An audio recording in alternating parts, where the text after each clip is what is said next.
कंदा मुझे उस्ताद मोहतरम प्रोफेसर कलंदर शाह लखियारी साहब शमसुल उलमा मिर्ज़ा कलीज बेग ते पंहिंजी गुफ्तगू कंदा मखदूम साईं तालिब मौला साहब जिन जो 4 अक्टूबर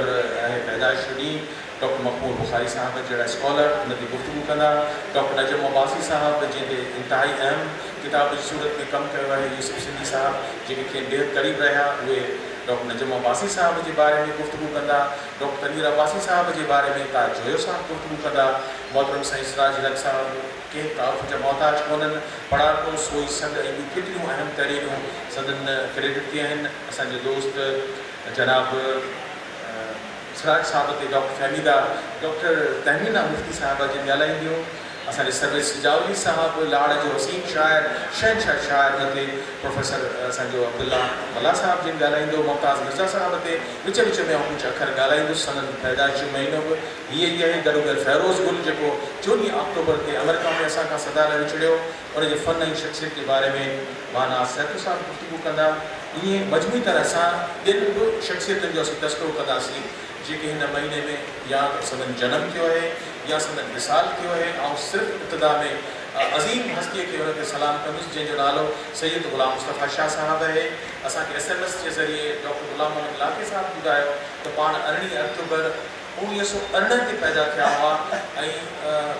जेकॾहिं अॼु हुजनि हा त संदन ॼमार पूरा 100 साल सिंध यूनिवर्सिटी अलामा काज़ी डॉक्टर बलो साहब जो तोहफ़ो पर यूनिवर्सिटी खे इल्मी इदारो बनाइण जे सिलसिले में सॼी मुखैर हज़रात खां मुख़्तलिफ़ पैसा वठी इदारा क़ाइमु करणु गॾोगॾु सिंध क्वार्टरली असांजे अलामा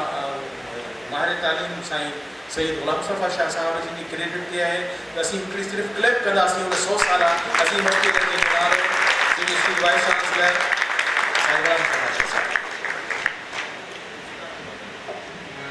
ऐं इन सिटाव में ॿुधाईंदो हलां त कुझु शाइर आहिनि जिन जे कलाम ते बि असीं अव्हांखे ॿुधाईंदासीं गुफ़्तगू थींदी ऐं पोइ मुख़्तसरनि हुनजो कलाम असांजा जेके दोस्त फनकार Sindh institute for music and performing art जा आया आहिनि उहे परफॉर्म कंदा हिन तरतीब में छाकाणि त असांजे आलिम दीन जो नालो सर फ़हरिस्त आहे ऐं गुज़ारिश कंदुसि पंहिंजे भाउ नूर अहमद सिद्दी साहब जिन खे 8 खां 10 मिंट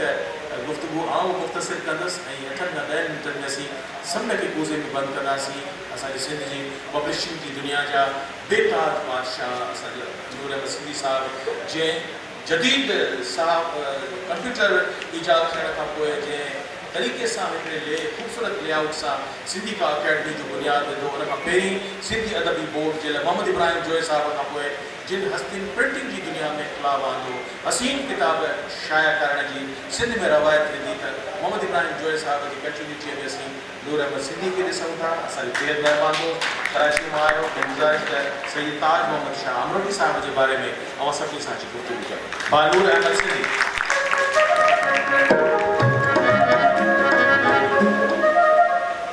बिस्मिल्लाहिर्रहमानिर्रहीम असां अॼु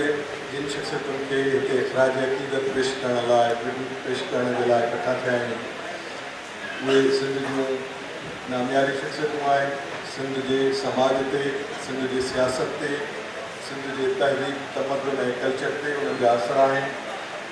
उहे हिकिड़ियूं असांजे लाइ ॿियाटियूं हिकिड़ियूं मशरूं जेके आहिनि उहे रोशन करे विया आहिनि इन तक़रीब जो मक़सदु उन्हनि रोशनियुनि खे उन्हनि लाटुनि खे असां पंहिंजे नए मसइले जी तरफ़ मुंतक़िल कयूं मक़सदु इहो आहे हज़रत सईद ताज महमूद अमरोटे जो बुज़ुर्ग उन दौर में शिकारपुर जी हिकिड़ी ॿाहिराड़ी जिते अचण वञण जूं सहूलियतूं बि कोन हुयूं उन दौर में उते वॾो इल्मी मर्कज़ क़ाइमु कयो ऐं इल्मी मर्कज़ में सिंध जा वॾा वॾा आलिम घुराए ऐं उन मर्कज़ खे हलाइण जी कोशिशि कई ऐं उन दौर में उन बुज़ुर्ग उते प्रेस क़ाइमु कई उन प्रेस मां हिदायतुल इख़वान जे नाले सां रिसालो कढणु शुरू कयो ऐं उन रिसाले जे ज़रिए हुन सिंध जे माण्हुनि में आज़ादीअ जे बाबति जागरता पैदा कई हिंदुस्तान जी आज़ादीअ जे लाइ जेके बि कोशिशूं थियूं उन्हनि सभिनी वॾियुनि कोशिशुनि में ताज महमूद अमरोटीअ जो नालो सर फ़हरिस्त रहियो ऐं ख़ासि तौर ते जेका रेशमी रुमाल तहरीक रही जंहिं तहरीक जो मक़सदु इहो हो त हिंदुस्तान में मौजूदु बेड़ाक माण्हुनि खे तयारु करे उन वक़्तु जेका सिफ़बंदी थी, आलमी सिफ़बंदी थी अंग्रेज़नि जे ख़िलाफ़ु, बरतानिया जे ख़िलाफ़ु, जेके आलमी ताक़तूं विढ़ी रहियूं उन्हनि सां, माहवरी ताक़तूं, उन्हनि ताक़तुनि जे इतिहाद ऐं उन जे इतिहादियुनि खे इन ॻाल्हि लाइ आमाद कयो वञे त उहे हिंदुस्तान में अंग्रेज़नि जो इक़्तिदार ख़तमु करण जे लाइ उहे ॿाहिरां हमलावर थियनि ऐं साॻे वक़्त ते अंदरूनी तौर ते बग़ावतूं शुरू कयूं वञनि ऐं उन्हनि बग़ावतुनि जे नतीजे में हिंदुस्तान जी आज़ादी मुमकिन बणाए सघे। उन सिलसिले में रेशमी रुमाल तहरीक जा ख़त जेको आहे उहे लिखिया विया। उन्हनि ख़तनि जे ज़रिए रेशमी रुमाल ते सॼो प्लान लिखियलु हो जेको सॼे हिंदुस्तान में घुमंदो ऐं फिरंदो रहियो ऐं माण्हुनि खे इन जे खाके ऐं मनसूबे खां जेके जेके मुअसर माण्हू हुआ ऐं इन जे तहरीक में हिसो वठी रहिया हुआ उन जे खाके खां उन जे ख़त में जेको आहे उहो आगाह कयल हो।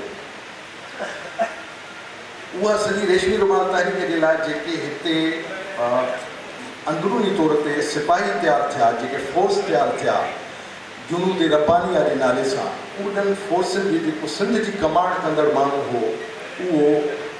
सिंध जो कमांडर इन चीफ सैयद ताज महमूद अमरोही हो ऐं मकरान जो ऐं कराची जो कमांडर इन चीफ मौलाना मोहम्मद सादिक खॾे वारो हो। सरहद जो क़बाइली इलाइक़नि जो कमांडर इन चीफ मौलाना उज़ैर गुल हो। इन्हनि माण्हुनि जेको आहे उहो इन जे सॼे सिलसिले जी कमांड पे संभाली। इहो त हो रेशमी रुमाल तहरीक में उन्हनि जो किरदारु, पर उनखां अलावा सिंध जेका हिंद जी आज़ादी जे लाइ जेके बि तहरीकूं ख़िलाफ़त तहरीक जेका आहे उन में ताज महमूद अमरोही जो भरपूर किरदारु हो ऐं जेका ख़िलाफ़त तहरीक हुई उहा बुनियादी तौर ते अंग्रेज़नि खे हिंदुस्तान में कमज़ोर बनाइण जे लाइ, अंग्रेज़नि जे ख़िलाफ़ु माण्हुनि में हिकिड़ो उभार पैदा करण जे लाइ, इहो मज़हबी उभार पैदा करण जे लाइ त छाकाणि त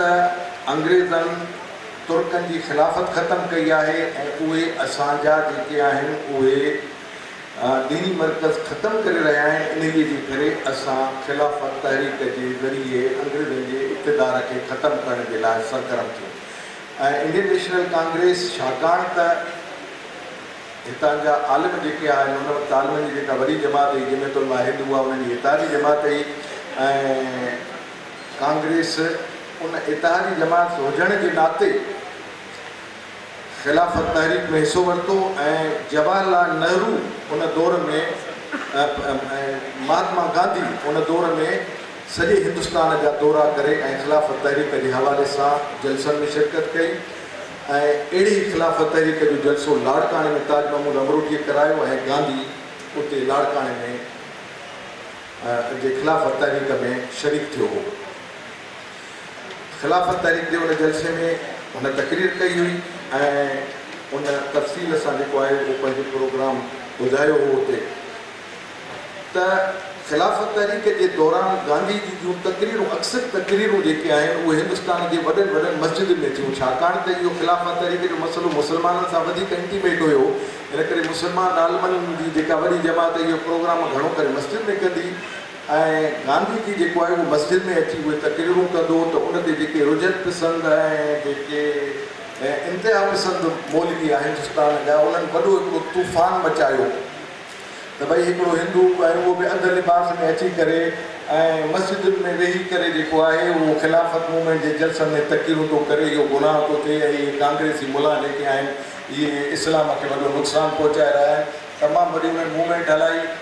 जेके बि उन वक़्त जा जेके रुजत पसंदि मुला हुया उन्हनि इन खे वॾो हिकिड़ो इशू बणायो। उन ते जाम शवाहिद जे नाले सां मौलाना अबुल कलाम आज़ाद जेको आहे उहो किताबु लिखियो ऐं उहो तक़रीबन 100 सिफ़नि जो किताबु हो जंहिंमें हुन जेको आहे उहो सबूतनि सां इहा ॻाल्हि लिखी हुई त मस्जिदूं जेके आहिनि इबादत गाह जेके बि आहिनि उहे सॼी इंसानियत जो मरकज़ आहिनि, उहे सॼी इंसानियत जे लाइ आहिनि ऐं हुन दलील ॾिना त मस्जिद नबवी जेको आहे उहा सॼी सभिनी मज़हबनि जे माण्हुनि लाइ सॼी इंसानियत जे माण्हुनि जे लाइ हुज़ूर करीम सल्लल्लाहु अलैहि वसल्लम जे दौर में जेको आहे इस्तेमालु थींदी। हिन क़िस्म जा वफ़द नजरान जा जेके आहिनि उहे ईसाई वफ़द बणिजी बि हुते ईंदा, यहूदियुनि जा वफ़द बि हुते ईंदा ऐं सॼी दुनिया जे मुख़्तलिफ़ मज़हबनि जा माण्हू बि जेके आहिनि उहे मस्जिद नबवीअ में जेको उन वक़्तु हेडक्वार्टर हुयो मदीने में मदीने जी रियासत जो त उन में रसूल करीम सल्लल्लाहु अलैहि वसल्लम सां मस्जिद नबीअ में वेही करे इहे सभु मामला तय कंदा, वाइदा कंदा या उन्हनि सां सिफ़ारतकारी कंदा। ऐं इहे शयूं सभु जेके आहिनि उन्हनि दलीलनि सां लिखी करे ॿुधायो त हर मज़हब जो माण्हू सभिनी मज़हब जे इबादतगाह में वञे। इन सां जेका वहदत अदियान पैदा थी, पोइ उन वहदत अदियान ते जेको आहे उहो तफ़सील लिखियो, तक़रीबन 50 सफ़ा उन में वहदत अदियान आहे ते हुन ॻाल्हि लिखियलु। त बुनियादी तौर ते दीन जेके बि आहिनि, बुनियादी तौर ते दीन जेके बि आहिनि उहे सॼी इंसानियत जे भले जे लाइ आहिनि। उन्हनि में वहदत आहे, सभु जेके बि आहिनि उहे ख़ुदा जे हिकिड़े ख़ुदा जो ॾस था ॾियनि पिया। ऐं छाकाणि त जेको बुनियादी तौर ते ख़ुदा जो पैगाम अचे थो पियो उहो फ़िरक़नि खे कंहिं बि सूरत में नथो वञे, उहो सिर्फ़ु ख़ुदा जे तौहीद जी दावत करे थो पियो। पोइ उन्हनि मज़हबनि जा मञीदड़ उते फ़िरक़ा पैदा कनि था पिया, सख़्तगिरियूं कनि था पिया ऐं पंहिंजा पंहिंजा जेके आहिनि उहे रस्मूं, पंहिंजूं इबादतुनि जूं रस्मुनि खे मज़हब जी शिकिल ॾेई करे पंहिंजे मथां मुसलत करे था छॾनि। पोइ जेको दीन इंसानियत जे लाइ, सॼी इंसानियत जे लाइ दीन अचे थो पियो, उहो उन गिरोह जो, उन ई फ़िरक़े जो ऐं उन जी जमात जो जेको आहे उहो दीन रहिजी थो वञे पियो। इन क़िस्म जा दलील जेको आहे इहो रोशन फ़िक्र आलमनि जो जेको आहे उहो सॼो नुक़्ते नज़र हिन ते इहो ई रहियो आहे। ऐं हीअ असांजो ताज महमूद अमरोटी जंहिंजो असां ज़िक्र था कयूं पिया, इन पंहिंजे दौर में सिंध जे आलमनि जी हिकिड़ी टीम ठाहे क़ुर शरीफ़ जो सिंधी तर्जुमो जेको आहे उहो तयारु कयो। ऐं क़ुर शरीफ़ जो उहो सिंधी तर्जुमो एॾो लाजवाबु तर्जुमो आहे जो अॼु ॾींहं ताईं उन जा अलाए केतिरा छापा छपा रहिया आहिनि। त साईं ताज महमूद अमरोटी उन जे क़ुर जे तर्जुमे खे जॾहिं फाइनल कयो आलमनि जे शहन टीम सां गॾु, त उनजी अदबी इस्लाह जे लाइ ऐं उनजी पंक्चुएशन जे लाइ ऐं उन जी ॿोली जेको आहे उहो ठाहिण जे लाइ पंहिंजे हिकिड़े अक़ीदतमंद मुरीद खे, हिकिड़े दीवान खे जेको इल्मु अदब जो माहिर हो, शिकारपुर मां घुराए करे शमई रामरोड शरीफ़ में रहियो ऐं मस्जिद में उनखे विहारे करे उन क़ुर जी सॼी इस्लाह उन दीवान खां कराई। त असांजे इन दौर जे आलमनि जो, असांजे सिंध जे आलमनि जो जेको सिंध में असां वटि इंसानी वहदत जो जेको फ़िक्र आहे, वहदत अदियान जा जेका प्रचारक आलिम रहिया आहिनि, उन्हनि आलिमनि इन क़िस्म जे कोशिशुनि में मज़हबनि जे फ़र्क़ खे, फ़िरक़े वारियत खे ऐं इन्हनि विछुनि खे जेको आहे उहो कॾहिं बि अहमियत न ॾिनी आहे ऐं सभिनी मज़हबनि जो जेको आहे उहो एतिराम रखियो आहे। त इहा ॻाल्हि जेको आहे उहा असांजे लाइ हिकिड़ो वॾो मिसाल आहे त उन्हनि माण्हुनि पंहिंजे वॾे खां वॾो आहे क़ुर शरीफ़ जे तर्जुमे जो जेको आहे वॾे खां वॾो दीनी कमु आहे। वॾे खां वॾे दीनी कम में बि जेको आहे जंहिं मज़हब जे एक्सपर्ट माण्हू जी ज़रूरत पई आहे त उनजी एक्सपर्टीज़ जो जेको आहे उहो फ़ाइदो वठी ऐं उन खे इस्तेमालु कयो वियो आहे। ऐं उन दीवान में वॾी मुहबत सां 6 महीना अमरोट में सांदे रही करे ऐं मस्जिद में रही करे उन जे क़ुर जी जेको आहे उहा एडिटिंग कई आहे। इहा असांजे लाइ मिसाल आहे। सिंध जे नौजवाननि ॾांहुं जेको आहे उहो मुंतक़िल थियणु खपनि त इहे असांजूं रवायतूं आहिनि। इहे असांजे सिंध जो आलिम जेको आहे उहो बुनियादी तौर ते रोशन फ़िक्र रहियो आहे ऐं सिंध जे आलिमनि जो उहो नसुल इहो वॾो अलमियो आहे त उहो नसुल जेको आहे उहो सिलसिलो घटिजो थो वञे पियो। ऐं जेका पार्टीशन थी आहे, पार्टीशन खां पोइ हिते जेके भांत भांत जा मज़हबी फ़िरक़ा ऐं मज़हबी तबिका, मज़हबी माण्हू आया आहिनि, उहे हितां जे सॼे मज़हबी वायुमंडल ते कंट्रोल उन्हनि करण जी कोशिशि कई आहे। ऐं जेका हिते रोशन फ़िक्रे जी तहरीक आहे उहा आहिस्ते आहिस्ते जेको आहे उहा घटिजी पई वञे। मौलाना उबैदुल्लाह सिंधीअ जे पोइ लॻ आलमनि जो ग्रुप हिते इहा कोशिशि करे थो सिंध में त उन रोशन फ़िक्रीअ जे उन लाट खे जेको आहे उहो क़ाइमु रखिजे ऐं उन्हनि पंहिंजे तौर ते कंहिं न कंहिं हवाले सां किताबनि जे ज़रिए ऐं पंहिंजे सियासी जमातुनि जे ज़रिए, पर उन्हनि जो सियासी जमातुनि जो दाइरो तमामु नंढो आहे ऐं ॿियनि ज़रियनि सां उन फ़िक्री रवायत खे क़ाइमु रखण जी कोशिशि कई आहे। ऐं उन्हनि खे इहो चवंदुसि त उहे कोशिशूं अञा तेज़ थियणु खपनि त जीअं असांजे सिंध जो मुआशिरो, असांजे सिंध जो नौजवान, असांजे सिंध जो माण्हू फ़िरक़े वारियत ऐं इंतिहा पसंदीअ जे इन धुबण में जेको आहे उहो न फासे ऐं जेके असांजो रोशन फ़िक्र रवायतूं आहिनि ऐं असांजे सभिनी मज़हबनि सां मुहबत जूं रवायतूं आहिनि, उन्हनि रवायतुनि ते क़ाइमु रहे। साॻे वक़्तु मां इहा गुज़ारिश बि कंदुसि इहा गुज़ारिश बि कंदुसि त असां वटि जेको ही तौहीन रिसालत जो मसइलो जेको आहे उहो शदीद जे नमूने सां असां वटि जेको पेश कयो पियो वञे उन में पेश कंदड़नि जी शिदत पंहिंजी जाइ ते पर तौहीन रिसालत जे मसइले ते बतौर मुस्लमान जे बतौर मोहम्मद करीम जे पैरोकारनि जे ऐं बतौर रोशन फ़िकिर इंसाननि जे असां इहो सभिनी जो जेको आहे उहो गॾियल मसइलो आहे छो त हाणे स्कैंडिनेवियन कंट्रीज़ जे मुल्कनि जे अदालतुनि में जेको आहे इहे फ़ैसिला ॾियणु शुरू कया आहिनि त जेके तौहीनामेज़ खाका ठहनि था या हज़रत मोहम्मद सां जेका जेको शितम कयो वञे थो ऐं उन ते बहतानबाज़ी ऐं इल्ज़ाम तराशी कई वञे थी उहा कंहिं बि सूरत में जेके आहिनि उहो क़ाबिल क़बूल न आहे इंसान खे आज़ादु राय जो हक़ हासिलु आहे पर दुनिया जा उहे वॾा माण्हू जिन इंसानियत जे क़ाफ़िले खे अॻिते वठी वञण में वॾो किरदारु अदा कयो आहे उहे जेके बि हुजनि उहो हज़रत मोहम्मद हुजे हज़रत ईसा हुजे हज़रत मूसा हुजे उहो क्रिश्चन हुजे कन्फ्यूशियस हुजे उहो बुद्ध हुजे जिन बि वॾनि इंसानी तारीख़ जे वॾनि इंसाननि इंसानी क़ाफ़िले खे अॻिते वठी हलण में उनजी रहनुमाई करण में उनखे रहबरी करण में ऐं इंसानियत ते वॾा असर छॾण में जिन जो बि किरदारु आहे उन्हनि जो शितम न थियणु खपे उन्हनि ते बहतानबाज़ी न थियणु खपे उन जे बारे में आज़ादी राय न आहे उहो फितनो आहे उहो फ़साद आहे हाणे वेस्ट बि जेको आहे हिनखे तस्लीम करणु लॻो आहे इहो पंहिंजी जाइ ते पर इंतिहा पसंदि जेके आहिनि हिते उनखे जो नाजाइज़ फ़ाइदो वठी जंहिं तरीक़े सां उन ते माण्हुनि खे मारणु ऐं इंतिहा पसंदीअ जो मौक़ुफ़ो अख़्तियार करे रहिया आहिनि उहो तकनि जेको आहे उहो इंसाननि जे लाइ क़ाबिल क़बूल न आहे इहो दीनी नुक़्ते नज़र न आहे दीनी नुक़्ते नज़र जेको आहे उहो इहो आहे त सॼी इंसानियत जो एतिराम थियणु खपे हिन में को शक न आहे त हज़रत मोहम्मद सल्लल्लाहु अलैहि वसल्लम ऐं ॿिया जेके मज़हबनि जा बानी आहिनि उन्हनि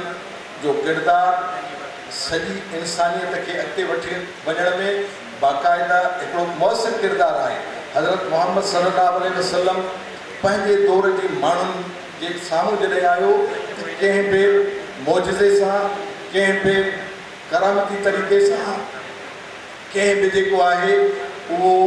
मज़हबी तरीक़े सां न सफ़ा जे पहाड़ीअ ते पहिरियों बीही करे जेको हुन पाण खे पेश कयो त ॿुधायो मां तव्हांजे विच में 40 सालनि जी हिकिड़ी ज़िंदगी गुज़ारी आहे तव्हांजी मुंहिंजे बारे में छा राय आहे त मके जे सभिनी माण्हुनि चयो त तव्हांजी शख़्सियत जे बारे में हिकु ई राय आहे त तव्हां अमीन हो तव्हां सचा हो तव्हां हिन असांजी सोसाइटीअ जा मुहज़िब तरीन इंसान हो तव्हां हमेशह जेको आहे उहा सॼणाइप कई आहे असां माण्हुनि सां तव्हां ग़रीबनि जी मदद कई आहे सोसाइटीअ में जेको बि मज़लूम थियो आहे जेको बि व्याज में फाथल हो जेको बि ॾुख में हो जेको बि बीमारीअ में हो तव्हां उन माण्हू जी मदद कई आहे तव्हांजी शख़्सियत जे बारे में के बि बराया कोन जॾहिं उन दौर जे माण्हुनि बि इन्हनि माण्हुनि जे बारे में इहो चयो आहे त तव्हांजी शख़्सियत जे बारे में बराया न बराया पैदा करे असां सॼी इंसानियत जो इस्तेसाल था कयूं सॼी इंसानियत जी शराफ़त जो इस्तेसाल था कयूं असां सॼी इंसानियत खे जेको आहे उहो ॾुखियूं था पिया आउं गुज़ारिश इहो कंदुसि असांजे इन्हनि रोशन फ़िकिर आलमनि इहे ॻाल्हियूं असां ताईं इन शिकिल में पहुचायूं आहिनि इन्हनि जा असां ते एहसान आहिनि ऐं इहे असांजा रहनुमा आहिनि सिंध में इन्हनि जी रहबरी सिंध में इन्हनि जी रहनुमाई असांजे लाइ मशल राह रहंदी तव्हांजी महिरबानी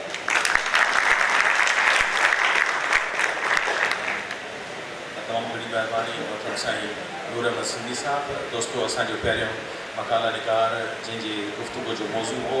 अलामा सैयद ताज मोहम्मद अमरूती साहिबु ऐं नूर अहमद सिंधी साहिब जिन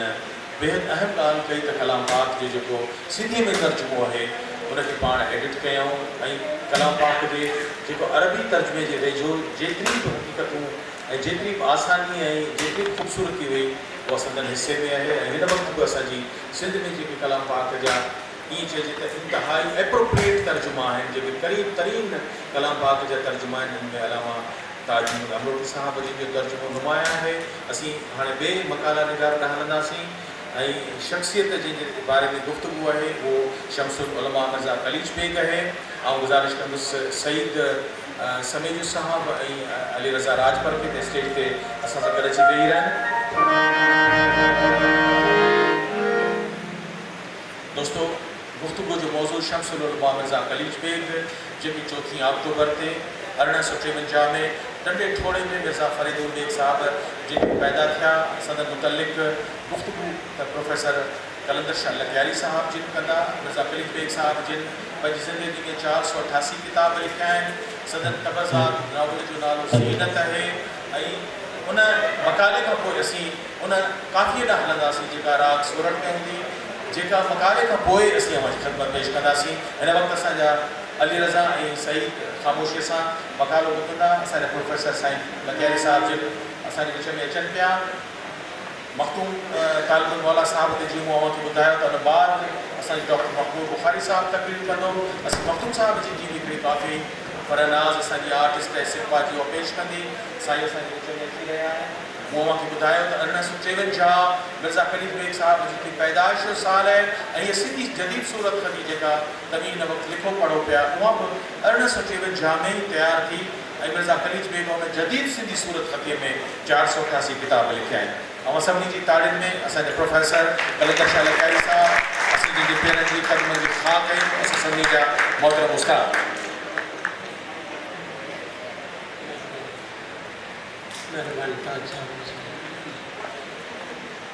अल्हम्दुलिल्लाह रब्बिल आलमीन वस्सलातु वस्सलामु अला रसूलिल आलमीन शेख साहब जी तमामु घणी महिरबानी ॾाढो सुठी महफ़िल सजाई आहे सदाई अथनि सिंध जा जेके बि असां रोशन माण्हू आहिनि जिन माण्हू सिंधी अदब जी सिंधी ॿोली जी ख़िदमत कई आहे उन्हनि खे ॾसण जे लाइ उनखे यादि करण जे लाइ हिकु तयारी थिया उहे कुझु माण्हू आहिनि जेके असांजे टेक्स्ट बुक्स में मौजूदु आहिनि कंहिंखे न बि आहिनि तॾहिं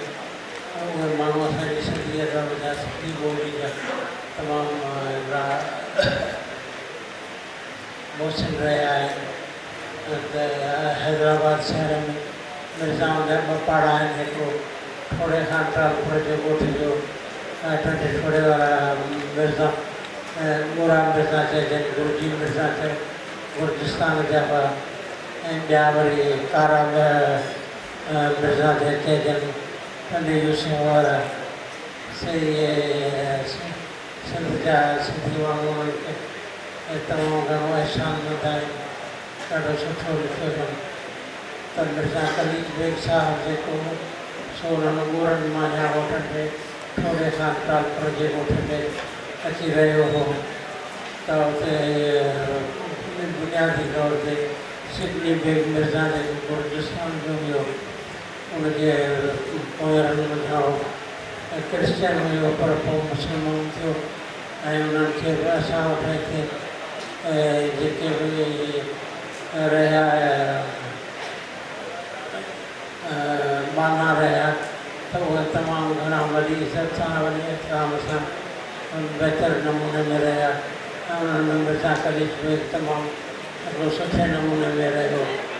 ऐं हिकिड़े वॾे एतिराम सां रहियो मिर्ज़ा कलीज बेग सिंधी अदब जो जदीद सिंधी अदब जो मामार रहियो ऐं उन्हनि सिंधी ॿोली में तमामु सुठा किताब लिखिया